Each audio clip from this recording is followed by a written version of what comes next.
So welcome everybody. My name is Kathy Nelson. I'm the CEO and founders of the Photo Managers. And this is kind of something new for us. This idea of featuring women in tech who are involved in the family and the memory keeping space. And it's actually good timing because this month happens to be Family History Month. So I thought this would tie in well. And last month we did Save Your Photos Month. But the way this came about is, so I have been running the Photo Managers, which has had different names over the years, but for the past 12 years. And I've had the privilege of meeting with many different companies over the years. I probably meet with, at least one company a month. I mean, consistently, always, where different companies who are maybe have a software solution, they have an idea, whatever. They find their way to me usually because a lot of times, especially in the software space, they're trying to create, like the first person that I work with, he created a product called Linea. It no longer exists, but his idea was, this is when that iPad first came out. And this gentleman was really frustrated that he couldn't share his photos privately through the iPad. So he created an app. And then he realized he needed to tell the world about the app, and nobody was paying any attention to his app. And also he realized that the organizational piece was a big problem because he created this beautiful viewing experience on the iPad. But, you know, as we all know with our phone, right, you have like food shots and, you know, just like not good photos and things. So that's an example like years ago when somebody like him found me. And so I've had that experience over and over and over again. But this summer I had the privilege or the joy of having different women, and they were women who contacted me. Some of these women are now partners of the Photo Managers, but they might have started their business in photo organizing, but then have decided to solve a problem more through technology. And I just thought, you know what, it was time for them to introduce them to one another because they're all really cool women from different backgrounds. They didn't know each other. And I realized we have kind of a voice, a way to introduce them to the world, because when you're a small business owner, which I have been, and maybe many of you on this call are, it's hard to get the world out there about what you do. And especially in this busy world of time that we're in now. And I just wanted to support and give some visibility. So that's really the real reason behind this. And seem to have a lot of interest. So this is the way it's going to work today. So I didn't set it up with like a very formalized PowerPoints, and we're not going to be doing PowerPoints. This is going to be a conversation. I'm going to introduce one of the founders of their companies. I have a series of questions for them. They're all going to be the same. I'm going to use my timer, so we'll keep it timed. And then Isabel will be putting in the chat their business name, a little more description about them, and we'll follow up also with an email to everybody and the recording from this. We thought that was the best way of getting their information out. And then go ahead and write your questions. Isabel, at the end, we'll answer all your questions at the end. So Isabel will keep track, but maybe if in your question, if it's like, so the first person is going to be Heather, maybe you want to write question or, Heather. And if you don't worry about it. But we love to open this up to questions so that you can ask them questions as well. So how does that sound? Everybody feel good about that? Ready to get started? Great.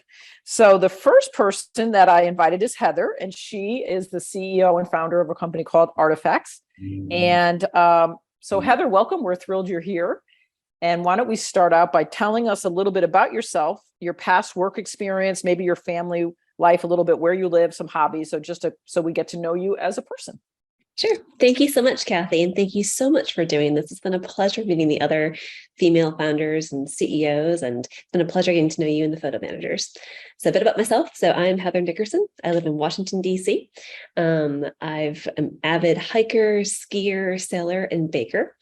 I started my career with a Central Intelligence Agency. I was an intel analyst and also served multiple overseas tours, including one in Afghanistan as a war zone briefer. I then spent 10 years growing a private security company focused on helping people protect their privacy. I authored a book on how to protect your privacy. And 2 years ago, I founded Artifacts with my longtime friend and business partner, Ellen Goodwin. Great. You did a good job of getting that. That's a lot, and it's a really different background. So it's a fascinating background. I mean, we could spend the whole time just talking about being in Afghanistan. But so tell us your story though, and what is the problem that you're trying to solve, and why you took this leap to start a business to Sure. solve that. Great question. So for me, my story began about 6 years ago. My mother passed away completely unexpectedly out of the blue. I was the eldest and only girl. So my brothers kind of turned to me and were like, yeah, over to you. My mother left behind about 6,000 square feet of stuff. And it was very, I don't say easy, it's never easy, but with an estate plan and a will, like who gets the physical objects is actually the easy part. The really hard part was the stories. Like what we all wanted and what we all missed were the stories. And my mother was the family keeper. So we had no clue looking at an old photo, like who was this? 2 generations removed, we didn't know, which is really scary when you think of that. And we wanted to keep the things that would matter most for the next generation. Like I wanted my daughter to know her grandmother's story, but she was so young that she never really got the chance to do so. So our problem was there was so much stuff, but no easy way to connect the story with the stuff. So we started Artifacts, which is a way to preserve the history, the memories, and the stories behind all of our stuff. Everything from old photos to family heirlooms, even that giant bin of kid art you may have hidden under the bed. You can artifact it and either choose to keep it and pass it down for generations, or you can choose to donate, rehome, and sell guilt-free, knowing you've preserved that memory and that story. Wow. I know that's and I think, you're that story of losing the stories, right, is the heart of what I think many of us come to this business or interest from. So what has been the hardest part of your journey so far? The hardest part is probably just getting the word out there. We like to say we're 2 years young. We've done a lot in 2 years. We're part of the AARP Innovation Labs Accelerator Program. We graduated that. So we're part of the Age Tech Collaborative now. So that's been a great avenue for getting the word out. Being partners with photo managers and other professional organizations has also been really helpful. But it's tough because, as a startup, we put all of our money into the tech. And we have a very teeny tiny budget for marketing. And then given our privacy background, we don't do the social media marketing that a lot of other firms will do. We don't like how that data is treated. You have no control over that. So we put privacy and security first. So we tried to do in-person events, webinars like this, but it makes it so much harder because you can only really reach out and talk with so many people at any given moment. So the hardest part is getting the word out there. So we really appreciate this avenue to do so. Thank you so much, Kathy. Yeah. I know I always used to say that to a lot of these companies, like the average consumer is not home saying, who created the best app today for me to solve my photo problem, right? And it's difficult to break through the busy world in people's minds. Mm-hmm. But that was the difficult part, but what's been the most satisfying part of your journey so far? That's a really tough question. I've thought about that a lot the past couple of weeks. I think it's when we hear stories from members who reach out to us being like, oh my gosh, like you have helped my family, and they give us like a reason how or why, or just hearing people like preserve the stories and knowing that the next generation is going to have that story. But that's really meaningful. Even like in our own homes, like my daughter, knowing that she knows not only like my story, but my grandmother's story. Like I'll do a little quick show and tell. Like these are my mom's old vintage 1970s cookie cutters. I've artifacted them. The story's there. My daughter knows the story. What's even better is that if my husband ever forgets the story, I've got my little QR code that goes to the cookie cutters. They pop it in the drawer. Something happens to me one day, he's not going to toss those cookie cutters into Goodwill. My daughter knows to claim them first. So it's stuff like that. When you hear from people who've actually they're using the product and you're making a difference in their lives, like that's really touching and really humbling. And it makes us just feel so good as entrepreneurs. Like you have solved a problem that others have too. It's so true, and I recently did a workshop last week, and they were talking about our ancestors, and I realized I didn't know. I asked my 92-year-old mom, what was her grandmother like? I realized my grandfather, I never heard a story about his mother. They were in Germany, and my mom only knew a few things. And I said, well, did you have any cousins? And she didn't know if there were any cousins. So it's just one generation removed. It's so fast that those stories get lost, right? Yeah. And yeah. And so my last question is, what advice? Two quick questions. What advice would you give to others who have an idea? And then how can we support you and find your company and products, which I think that's in the chat, and Isabel's going to keep doing that. But what advice would you give to others who have an idea? Advice, if you have an idea, try it. Like try the most minimal viable product, but try the simplest form of it. We launched beta back in May 2021. And we were overwhelmed by the positive reception. Like we thought maybe it would take us a year to get to market after that, but our beta users were just like, when can I get this to friends and family? So if you try it and you persevere and you've got a really awesome network around you, like I'm a big believer in anything's possible, put your mind to it, and a lot of really hard work and just, hitting the ground running. So don't give up. Don't give up on your idea. It took me 5 years to bring this to market. Like I sat on the idea for that long, but I'm really glad I did. So it's definitely worth it. Great. Well, thank you, Heather. That was a great first introduction. For those of you who joined, a lot of people, we've been letting people in nonstop here. Welcome. We are, the way we're doing this is I have a series of questions I'm asking each of these founders. Put your questions in the chat. We'll make sure that we get to all your questions at the end. And as each speaker speaks, look in the chat. You'll see, we'll tell you about how you can learn more about their company, links to their website, and we'll have a follow-up email for all of you as well. So welcome. We're glad that you're here. So our next person up is Nicole, who is a owner of a company called Memory My Way and just came off a fundraising experience as well. So yes, why don't you do the same thing? First, tell us a little bit about yourself, maybe your past work experience, family life, where you live. Sure. Hey, everyone. Kathy, again, thank you for putting this together. It's been so great meeting the other female founders on the webinar today. But hi, everyone. I am Nicole Healy. I'm the founder of Memory My Way. I also have a different kind of background, like Heather was talking about. I actually was a dancer and started my career as a dance major at NYU and danced all over New York and different dance companies, and then ended up retiring and getting into business and accounting, which is very strange, I know, going from artist to accounting and business person, but what are you going to do? And then let's see, I have 2 children. I have 2 boys. We live in the beautiful Northeast Georgia mountains. I like to say we're about 2 hours north of Atlanta and 2 hours south of Asheville. So we're right in this nice little pocket, and it's beautiful right now because it's the fall and the colors are amazing. Let's see. Did you want me to talk about just jump in hobbies? now? Tell us. Yeah. Now let's jump into tell us your story about what's the problem that you're trying to solve and why you took a leap into trying to solve that problem. Yeah. Okay. So, let's see. As I mentioned, I'm a parent, and my problem was I noticed, and I'm sure a lot of you, if you have children, will also notice when the kids come along, the camera roll gets busy.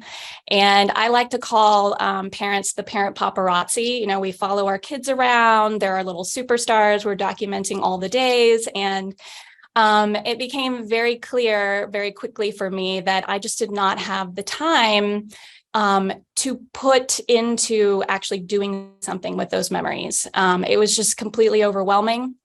I wanted to do something, but I had plans. But those plans just, were thrown to the wayside, and that photo book to do just never happened. And so as I was lamenting about this to my other parent friends, they were saying the same thing. And I started, throwing some ideas around and kind of, started diving into working with clients one-on-one, helping them get their photos into photo books. And I always had in the back of my mind, like, okay, what is the tech product that I can build here to actually solve this problem, to help parents actually do something with their memories? Because to me, it's a tragedy for our memories to be lost to the cloud. And it was happening to so many parents. And that's kind of how my story and how I got started. And why don't you just share a little bit about the fundraising or what was that all about? Yeah. So I am what they call pre-revenue or pre-seed at this point in time. So what we have done is we just ran a crowdfunding campaign and raised $15,000. That just ended at thank you. I saw somebody clap. Thank you so much. Thank you.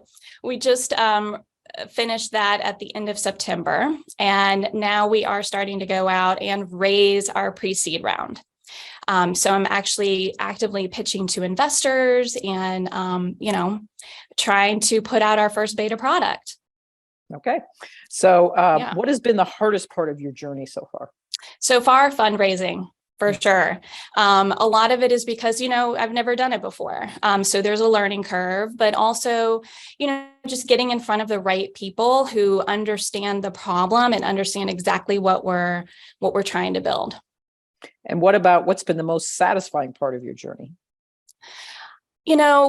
I think for me, it's been hearing from parents that their children actually pick up their photo books and turn off the screens and sit down with their parents and flip through their books, and they start telling stories. And it's that family connection that just having that physical photo book in their house produces for them.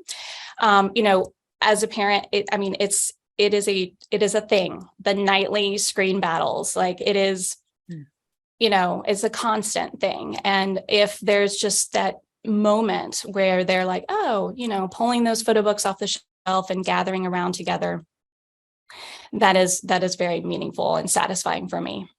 Yeah. What advice would you give to others who have an idea? Well, I would give the exact advice that Heather gave first. Like, if you have an idea, do not sit on it. If you're thinking about, like I had mentioned, always in the back of my mind, I had, what is the right tech product? What can I build? What do parents really, really need? And just going out there and doing the thing, even though it was very manual and one-on-one, gave me so much insight into, what product we actually need to build. And that is just very pivotal. And I think the other piece of advice I would give is to identify your target market, your audience, like who is going to buy your product, and then put together a survey and ask questions. Prove out your pain point. Ask them, be very strategic about it, but ask them, hey, is this something that you would actually purchase? Because now that I'm in this fundraising time, I am able to talk about what I'm building from, with data. Like, being able to make data-driven statements is huge. So it's not just about, hey, I have this idea and this is what I want to build. It's, I have this idea. People are actually, experiencing this problem, and they want to pay for what I want to build. It's a game changer for sure. Excellent. That's great advice. Well, thank you, Nicole. So that was wonderful. So isn't it amazing, these stories, both so far from about a passion around stories and helping people solve this problem is the underlying theme. So next, we're going to hear from somebody named Tina, and her company is called Related Faces. And I'm thrilled to bring Tina to the forefront here. So Tina, same thing. First, tell us a little bit about yourself, maybe your past work experience, your family life, where you live, hobbies. So I currently live in Naples, Florida. Oh, and I'm Tina Lafreniere, and I live in Naples, Florida. So you all know about our hurricane and stuff. And so I want to say right up front that we're trying to help area people who've lost their photos recover their photos. And so that's just a side thing. We got a Facebook page going on with that. But my company started because well, let me kind of back up. I come from Porter County, Indiana. It's a very tiny place, and everybody kind of knows everybody else. But the only reason anybody would really know us is from Valparaiso University basketball and Orville Redenbacher. Like, those are the two famous things that came out of Porter County, Indiana. And my grandparents lived in this little bitty tiny 350 square foot home, and that really rooted all of us to that spot. But then when I was a teenager, my dad moved us to Texas. He worked for US Steel, and they moved us away. And there was something about suddenly being disconnected from that core root family, those cousins that were like brothers and sisters to me, that really made me start to want to hold on to that family history. And then when I grew up, got older, I actually have moved around a lot. I met my husband, we got married, had 2 kids. I have Will and Grace. who were named before the television show. They're older. I'm in my 50s, they're in their 20s. So they existed first. But we began to move a lot. And I was really missing that sense from when I was a kid, that gravity. So I started doing genealogy, and I did it with my cousins who didn't live near me. And we started kind of collaborating. And then family members started to die. And then I'm going to kind of transition, I guess, into your next question about my business, because it came out of those passings of my grandparents that we started going through their things and finding papers for the genealogy. But in that 350 square foot house, we pulled out thousands of photos nobody knew existed. They just were everywhere. They were in desk drawers. They were in the attic. They were in dresser drawers. And then somebody decided to look under the bed, and they had a little full-size bed in the corner. And there were 5 huge boxes of photos and negatives, and hundreds with nothing written on the back. And we knew these people were important to my family, but we didn't know who they were. And being the wife of a technology executive, I thought there's got to be a way to use technology, specifically facial recognition, to help us figure out who people are. So I went out and I tried to do like Facebook and tag people, but to tag somebody in Facebook, you have to have a profile. And I didn't have enough emails to make profiles for unknown dead people, and just wouldn't work. And then trying to use Google was like the Wild West. You got gazillions of everything and nothing really focused in on my people. So like the others, Heather and Nicole, I started to formulate in my mind, and it took a few years. And then we had Hurricane Irma, and we were evacuating. And of course, forget the clothes. I'm taking all my photos. I'm taking all my genealogy documents, and I've got them all binned up in these tubs, and we're going to load them up. And I gave them to my husband and daughter and said, okay, load these in the car. And they couldn't quite make them fit the way they wanted. So all of my photos that were in boxes by family, even though I didn't know who so many of them were, I had them boxed by family. They decided to condense down to fewer big boxes, and they took them out of the little boxes and dumped them. So now all of these photos are just a jumbled mess. So by 2018, I'm like, I have to do something. I have this idea. So Google Techstars came to our area, and I took my idea to Google Techstars Startup Weekend, and it won. And that's what launched Related Faces. So we came up with the ideas. We filed for patents. I just got my patent on October 18th. It was published and issued. Thank you. I'm so excited. So all of my processes that we show you, how we pair the faces up, and we show them to you, and we connect the data to them. Any data you put in, we've got patents on that now. So I'm pretty excited about all of that. Just in the short amount of time we have left, I want to make sure that you explain. So you're able to, what's amazing about Tina's product is she actually can identify the unknown people in the photographs, right? I mean, well, you identify them. What I do is I say, here is the face and any data associated with it. And then here in our database are other faces that resemble, and we give you a resemblance number. It's based on a 100-point scale. So you can kind of think of it as a percentage. So 86% of the facial features and the data associated with this photo are similar to this photo. And we also let you filter them. So you can filter them by looking at only the photos you load. Or if you want to look at other people's photos and see if maybe there's a cousin or somebody out there that has your face. And I'm hoping as we grow and more people add, that you'll find cousins load photos and they will know who that's Uncle Joe. And I didn't know that was Uncle Joe, but this person knew. Like I went to Sweden and found that my cousins had dozens of photos, some of which I had exact copies, but my copies had nothing written on the back, and theirs had names and dates and places because my great grandmother had mailed them to them. So I'm hoping that those connections can be made. And then we also have an agreement with the Library of Congress. So we have Library of Congress photos for Civil War, Depression era. There's large Native American collections, Black American collections. And so we're hoping that maybe if you only are someone that fits in one of these groups, you might find a matching photo that way. So you still do the genealogical work of it. We just are that thing that focuses it down for you and shows it to you in a digestible form of this might be the right person. And then one last question, just because we're out of time. What advice would you give to others who have an idea? Similar to the other ladies, in that, act on it, and do your research, and because I sort of like jumped into it and then kind of did some research, but do your research, act on it, get involved with a good incubator group. That really has helped me, because they focus me in on what I need to do. And because there's so much you don't know what you don't know. And being part of an incubator group can really help you with that and learning.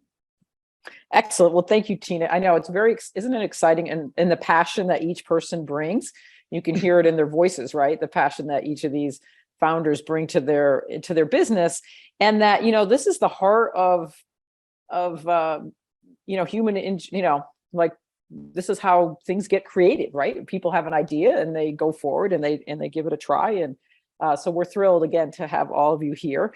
Next up is Jordan from Surround Us Services. And Jordan, why don't you go ahead and tell us a little bit about yourself, past work experience, family life, where you live. Yeah. Hi, everyone. I'm like chasing the sun in my office. I can see it. It looks nice though. I don't have any sun from here. It's gray. I'm going to see kind of what I can do here. I might go to the left here.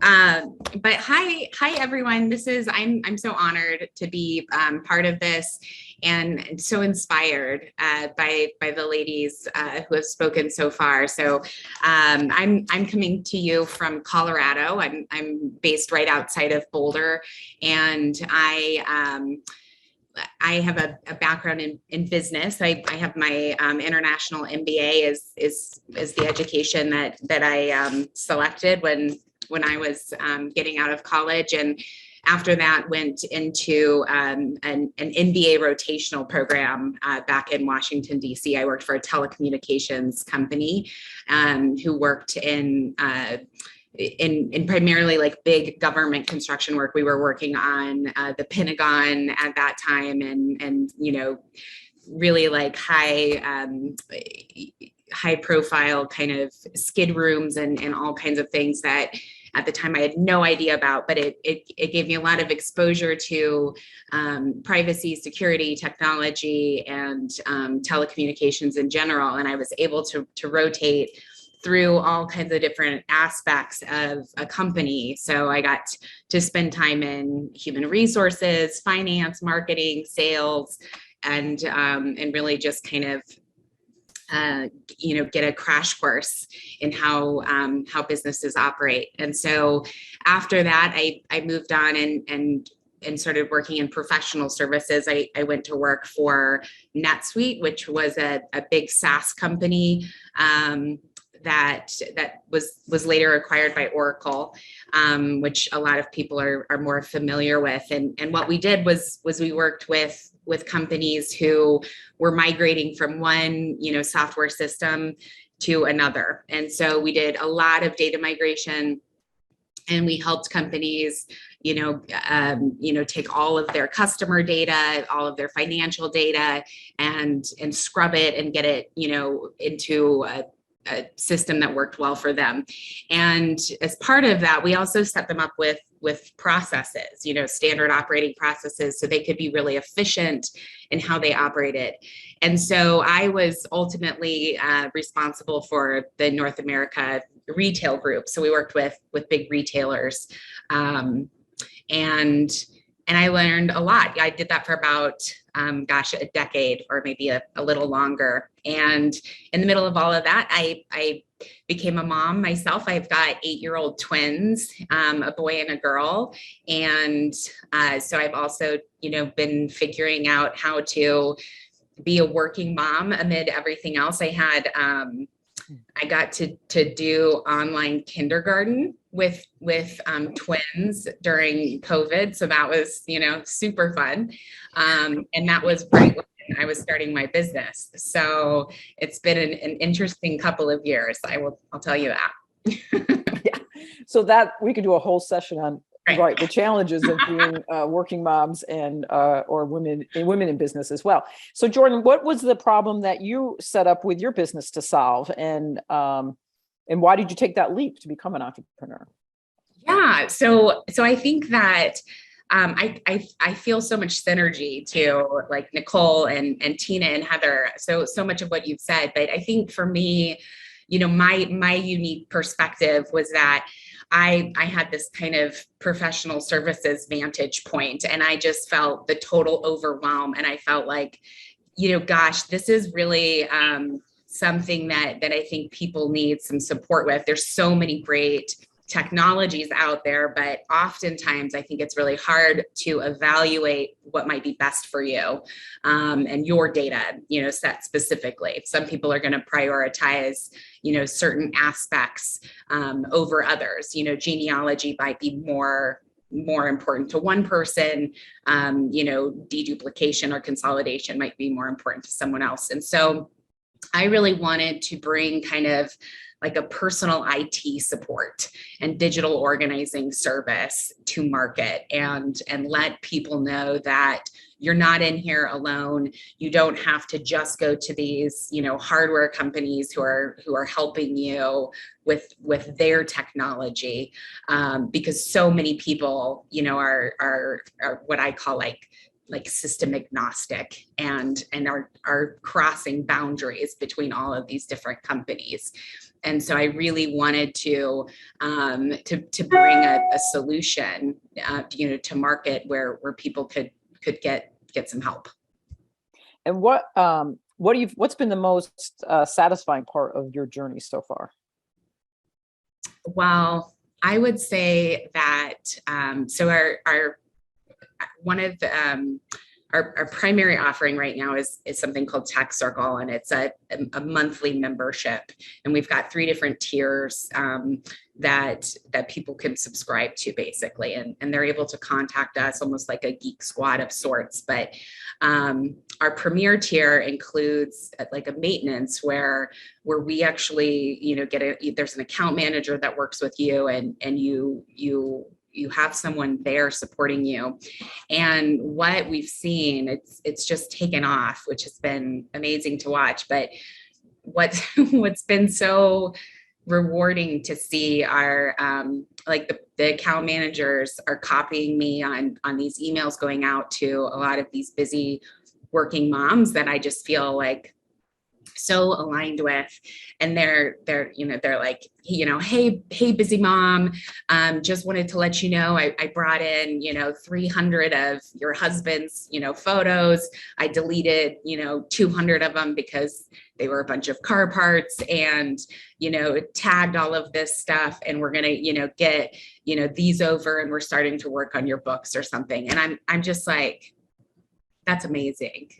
Talk about just checking something off of your list, and that stuff, that, I mean, so much, we have to rewind and make up for so much lost time, but we're stopping the progression of this, going forward, which I think is just so amazing. And I hope, like, looking at my daughter, I'm just like, I got you, girl. We're not going to do, it's not going to be what I got for you. Yeah, that's wonderful. I love it. Thank you so much, Jordan. That's a great story as well. Okay, so we have 2 more folks left. So thank you all for listening. We've got a great crowd. Again, ask your questions in the chat. We're asking each of these entrepreneurs a similar series of questions, and then there's plenty of time for Q&A. Again, for those of you who joined, this is in honor of kind of Family History Month, but also just a chance for me to highlight these entrepreneurs, being one myself, having started a business, the Photo Managers. I know the struggles are real, and also the satisfaction is also real. And we just wanted to highlight them. So next is Amanda, who has a wonderful story as well from Remembergrams. And so Amanda, tell us your story. And well, first tell us a little about yourself, and then tell us what problem you're trying to solve and why. Great. Hi, everyone. I'm Amanda Kernahan, and I live in Western New York in Rochester. I'm married, I have 2 kids, and my career before all of this is that I'm a professional sign language interpreter in healthcare. I work with deaf medical providers at our local hospital. And I started Remembergrams because when I was in my 20s, I lost my mom suddenly. And then about 8 years after that, my youngest brother died suddenly and he was 23. And so I had a lot of experiences with grief. And I was in my office one day cleaning out some things, and I had just boxes of sympathy cards that I came across. And I was struck by how similar they all were. They all kind of said the same thing. They all kind of look the same way. And none of them stood out to me. And I just thought, why? In this day and age, when we have so much access to technology and access to photos and memories, why is there not a better way to provide support to people who are grieving? And I thought about when I was in those situations, the thing I wanted the most, the things that were the most meaningful to me were stories about either my mom or my brother that people had remembered, or photographs or videos of them. And that was something that always struck a chord with me. And so I wanted to provide a way for people to give that kind of personalized support to those who are in this situation. And so I ran with the idea, and it has been quite the experience. So yeah, that's how it all came to be. So tell us what's been the hardest part of that journey so far? Definitely the hardest part has been marketing. This is a new concept, I think, for so many people. People are used to going to the grocery store and grabbing a card for people, even if that. Sometimes people just post on social media. And I really want to marry the two ideas, where I think it is important to give something physical to someone and go that extra step. But I also think putting something digitally up is not quite the same. And we have photos on our phones, like Nicole was saying, we just have gazillions of photos. And so I want to be able to do that. But getting the word out about what I'm doing and what's available has been really difficult. And also kind of working in a silo. I've been doing a lot of this just myself, and that's been very challenging, which is part of why I reached out to Kathy, and she gave me some great advice. Yeah, I'm glad that, when I realized you've been doing this all alone, I thought that's really hard. So the idea is that people can add a photograph and of the person who's passed away or themselves, right, and send it and then you print it and mail it for them, right? Is that It is. And I do have a custom option for cards, so I can do cards for any occasion. This started from grief, and so that's where my focus has been. But I've been considering the idea of just broadening this concept more, because I think in sending those memories for someone's birthday or for a wedding anniversary is also really important, because we take photos to preserve those memories, and we should be sharing them to create those connections. And so I hope to provide a better way for people to do that. Yeah. I remember after my dad died that I saved all those cards, and it meant a lot. I didn't, since then I have a whole drawer, but I do remember grants, but I do remember that getting a card in the mail meant a lot, that somebody was just saying, hey, I feel your grief, or I'm thinking about you. So I agree. I think that's such an important ritual and part of in the passing, and we move on so quickly these days, right? Grief is a long journey, right? And so what's been the most satisfying part of your journey so far? 100% the best part has been hearing the response from people who've gotten the cards that I've made. And I would like to just give you a quick example. So someone ordered a card and they said, here's a photo. The only thing I really know about this person is she absolutely loved Halloween. Can you make me a sympathy card, but incorporate this concept of Halloween, which was challenging to think of. And so the way it works, if someone orders a custom card, they just give me a photo or multiple photos, and I come up with 3 to 4 designs that they can choose from. So I sent them a few designs. They picked one, sent the card off. They reached out to me later and said that the person who received the card, it meant so much to them that they actually brought the card to the burial service and read the front of the card to everyone, because I had just put like a 4-line poem on the front, and it had some dancing skeletons and a photo of his mom. And it was so meaningful. And that is the difference I'm trying to make. And one other short story about this, someone sent a card for a dog who had passed away, a pet. And it was so meaningful that she had sent it to her family member who lived in another state. And when they went on vacation together months later, that family member brought the card to show her what it looked like because she was so excited and it meant so much to her. So those are the kinds of differences I'm trying to make. Yes, absolutely. Yeah. It's all so personal, right? I think each person that's speaking knows that that desire to help make those connections, right? So that's wonderful. Thank you, Amanda. Yeah. And then last up is Kate of Our Coral, if I say it right. And Kate is a new entrepreneur as well, getting started. So Kate, tell us a little bit about your background and what's your story about what's the problem that you're trying to solve and why. Well, hi, everybody. My name is Kate Guanci, and I am the founder of Our Coral. If you think about archiving the chorus of life, that is where our name comes from. I am originally from a very small farming town in Northern California. My families, both my mother's family and my father's family, lived on the same ranches for 125 years each. So if you can imagine how many generations of people that is. And when you don't move, everything just gets put in the attic or the barn or the granary, and the next generation moves into the home. So there came a point when being a small family farm in the state of California wasn't too viable anymore. So we decided to painfully sell the ranch and relocate. And there was just millions, piles and piles and piles and boxes of furniture and cards and photos and documents. I laugh when I tell people I think that my relatives in the 1700s were saying, hoard everything. There will be a crazy lady that has to figure this out someday. And that crazy lady ended up being me. I ended up leaving California right after high school. I graduated from the University of Alabama with a degree in darkroom photography. Then Apple came along and ruined that for me. So I bounced around and actually ended up in the film industry. So for 25 years, I was a prop master doing feature films and television. And I don't know how many of you know what a prop master is, but I deal with all of the little things. I deal with all of the eyeglasses, the rings, the watches, the clothes, the bags, anything that somebody touches or uses during a film. So my obsessive compulsive nature was perfect for keeping all of that organized and keeping it inventoried.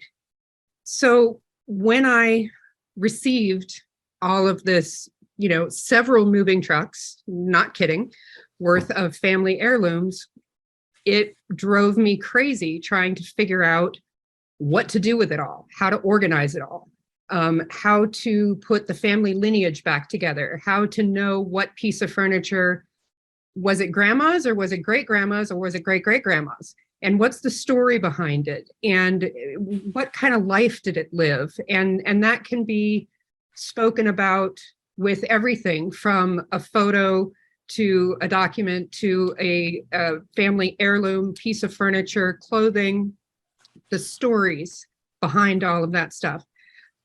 So I basically, what I did is I went to Roots Tech, I went to NGS, I went to all of these conferences where people professionally do this for a living, do their genealogy and their history. And I kept finding systems that did a bit of what I wanted, but not everything that I wanted. I got tired of having Excel spreadsheets and PowerPoints and iPhoto and, my Ancestry.com account. So when COVID hit, my industry shut down. We shut down for a lot longer than most folks because, as you well know, if an actor gets sick, you can't film them that day. So my industry was very terrified of COVID. And that gave me the opportunity to start opening some of those boxes and trying to figure it out. And I just started writing a little list of what it was that I wished a program out there would do. I don't know why I did it, but I started writing down all of my pain points and all of the things that I was hoping to find someday.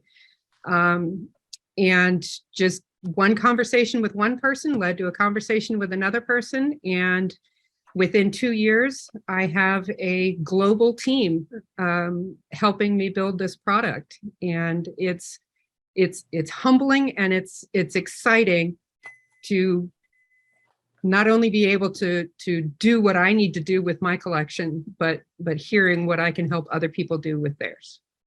Wonderful. And so what has been the hardest part of the journey so far? Oh, goodness. There are several. I think for me, I found the right business partner that knew all the technology world. She comes from big data. And so I was able to kind of hand that over to her and just be the barefoot person that runs around the office going, I want holograms. So for me, it was more about finding a way to organize all of my ideas.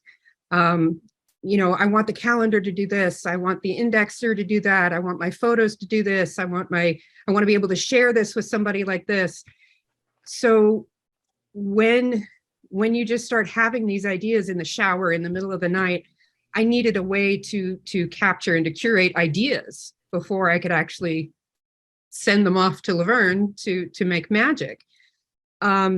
So I somewhat conquered that issue. Recently moved into a commercial space, and I've never done a commercial space before. So the terms of the lease, finding the right broker, knowing what it is that you're signing, making sure your landlord holds up their end of the deal. After a month of being in here, I had a massive septic overflow that came from the adjoining unit. And here I am, a family heirloom company. So there's a lot of just dealing with landlords, leases, insurance companies, things like that has really just kind of been the thorn for me, but we're getting through it. We're getting over the hump. Yes. And I have this behind me, a sign that says everything is figure outable, which comes from Marie Forleo. It's her book, but I didn't read the whole book, but I love the concept.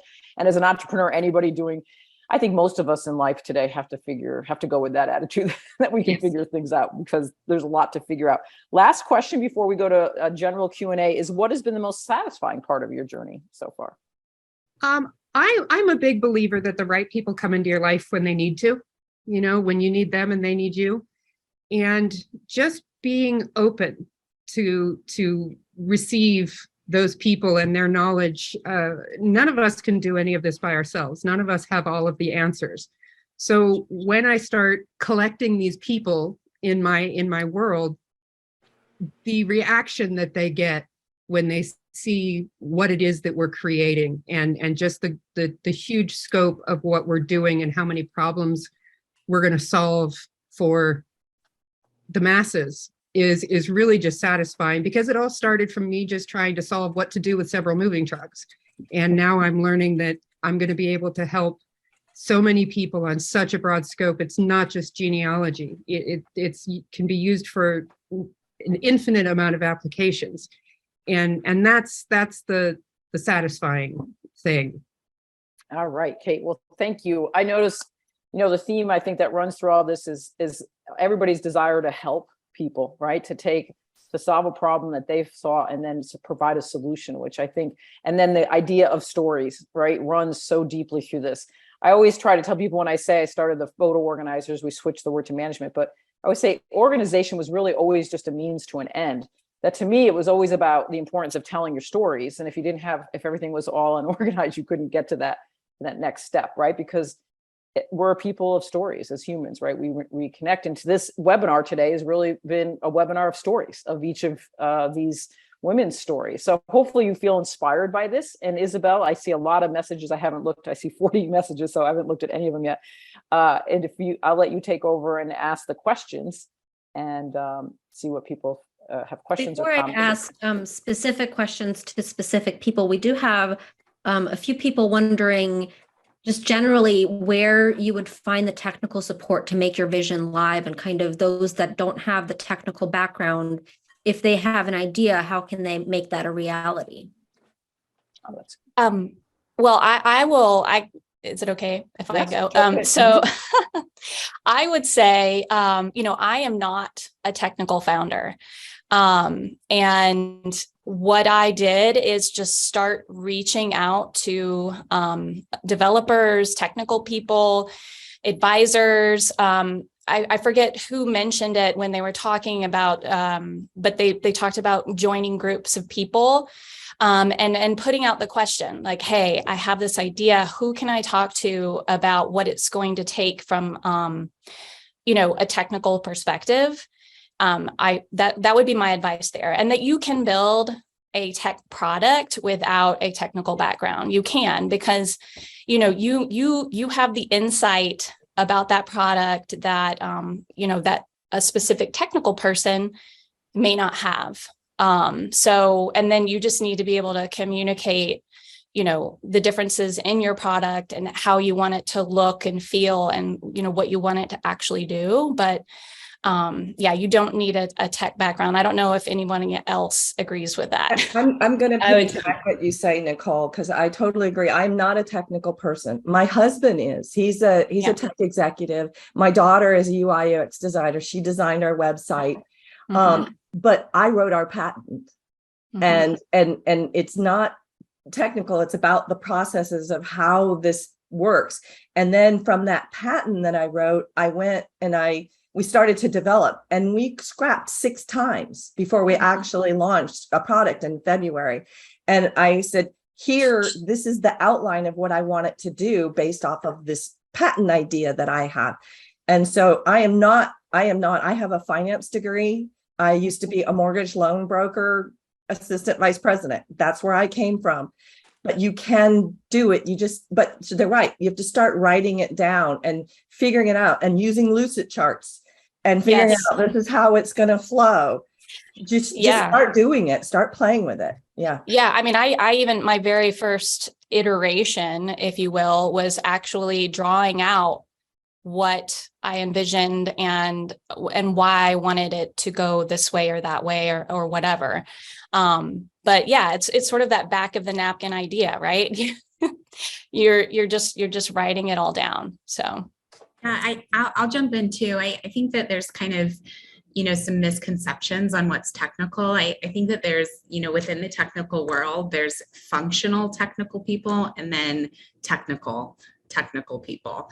And you might be one of those functional technical people that has the vision and kind of can communicate, like Tina and Nicole are saying.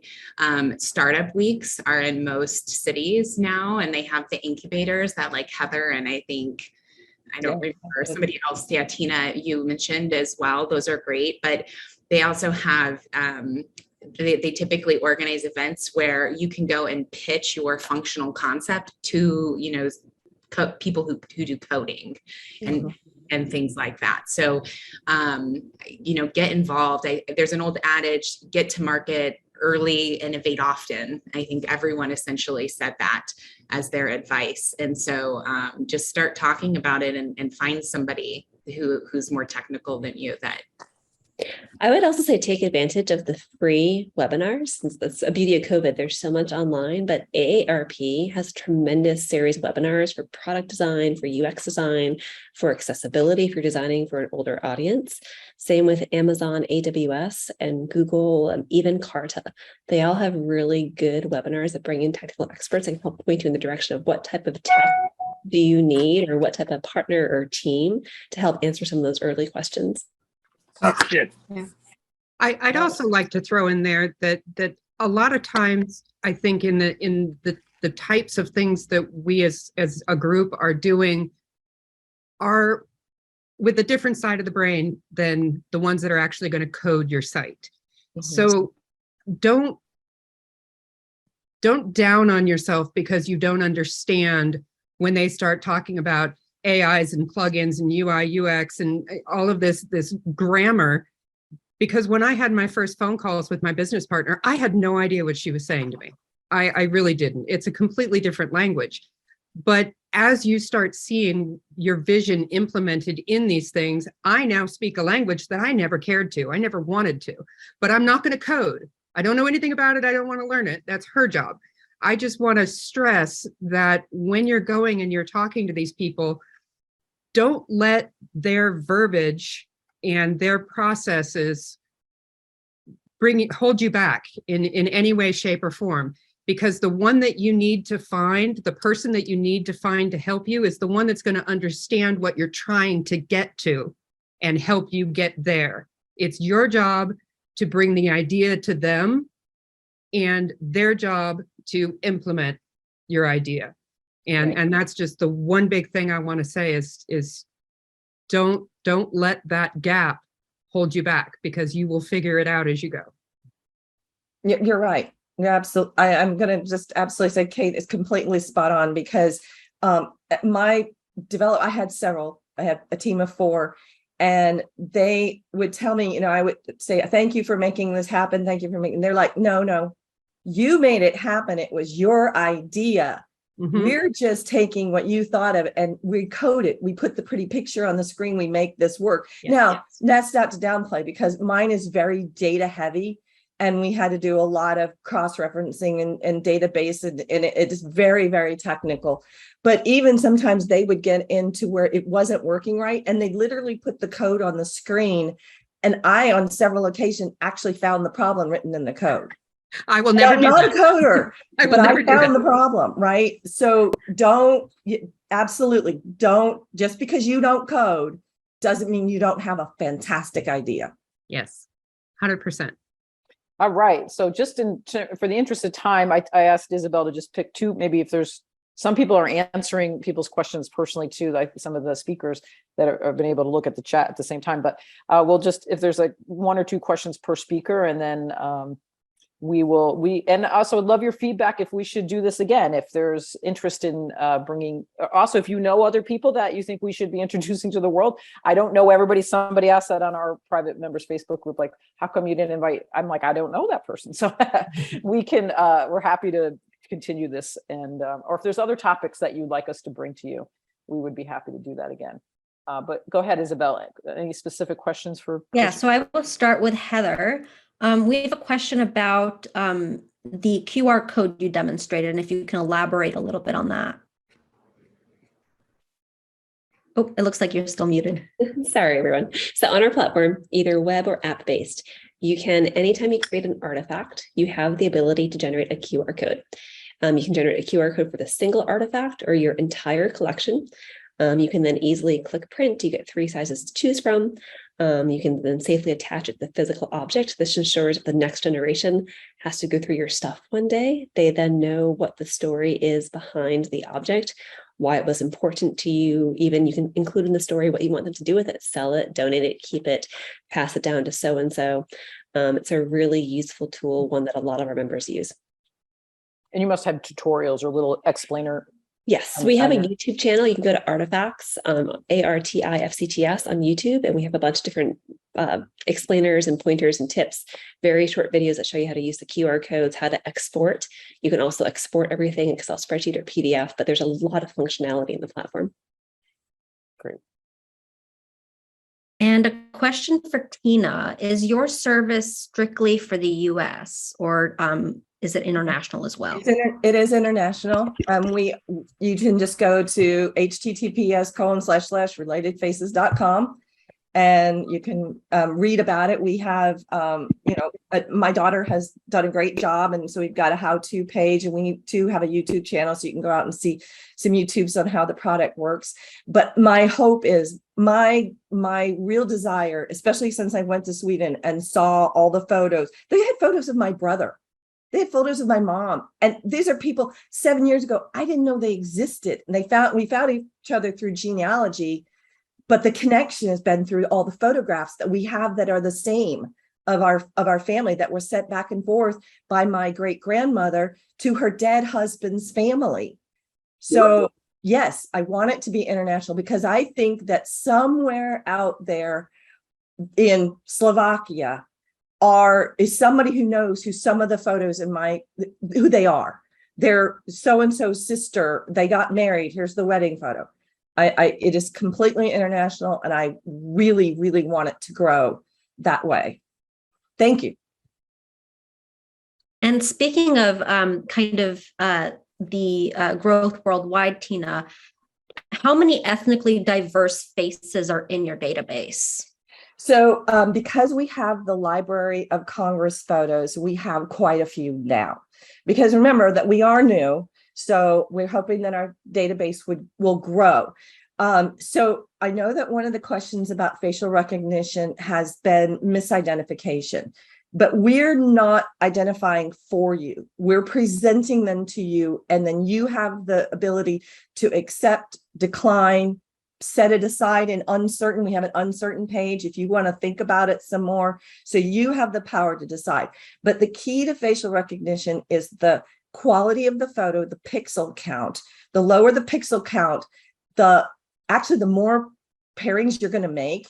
It's kind of seems like a backwards thing, but the lower the quality, the more false positives that you're going to get. But you will have a contrast is the biggest thing. You want to make sure that your photos have good contrast so that you can capture points on the face here and here and here. There's like 128 points on the face. And then we measure distances between these different points to try to determine if this is a similar or the same face. And so if you have a very, very dark person on a dark background shaded, you're not going to have a lot of contrast on that face. You're going to have false negative, false positive. Same thing, someone who's very, very pale on a very white background, or the photo is fading and you don't have the contrast. Those are when you're going to run into problems with the facial recognition. So it's not, ethnicity really does not matter. I've already done a project that has that I'm doing for someone and the person involved is Asian American. I've had great success with Andre Kearns and his grandfather. He's an African American. I had Denise Gibbs. She's an identical African American twin, and we had success for her. So it's not ethnicity. So sorry, went on a little too long. Sorry about that. That's okay. That's all right. No, we're just a couple more questions there, Isabel, before we. I have a question for Amanda. Do you post your cards internationally, or do you send them internationally as well? I can ship internationally. I ship for free all within the US, but I do charge a flat rate shipping for international, and it obviously takes a little bit longer to get there. And all of my cards are sent in a little gift box that says, I actually forget the exact phrasing, but something about fragile, because memories are included and stuff. So they're really cute. And a question for Kate. Do you work with physical or digital storage, or both? We work with digital storage. So the idea is that you photograph everything that you have and put it into our system. And one of the biggest problems that I noticed is there are a million classes on how to organize your file structure. So if you open Finder and you have a folder of one family and 17 subfolders inside, and then your files have random names to them, we don't care about any of that. Our system is all about the content of what it is that you're uploading. And we have a bunch of machine learning and AI that helps you index and organize your collections, basically. And then they can be identified, whether it's a person, a place, a thing, a company, a pet, a car, and track its entire history and lineage that way. So we're 100% a digital platform to help people organize their physical objects and their digital media, since we are now a digital nation. We are. And I love to quote Jordan. This is my favorite quote from Jordan.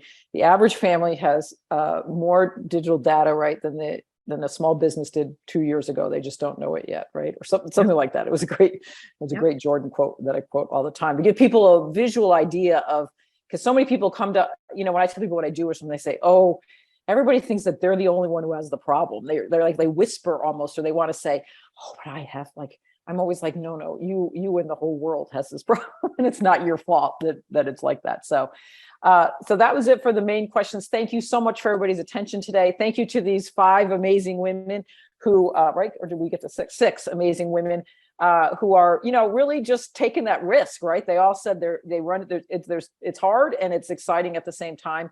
If you would like to recommend somebody, we can do this again. Send us a note at support@thephotomanagers.com, or make it, post out on the Facebook groups where you maybe have heard about this. If you have somebody that you want, that you think would be fun for us to give some recognition to, we'd be happy to do that as well. But it was really a pleasure to do this today around Personal History Month. So thank you to those that joined us, and thank you for the great response that we had. We hope to do it some more. This was an And honor. Thank you all thank very you. much for attending. Go brave, Thank you. the brave people. It takes courage to start something new, and we just want to honor that courage also as well.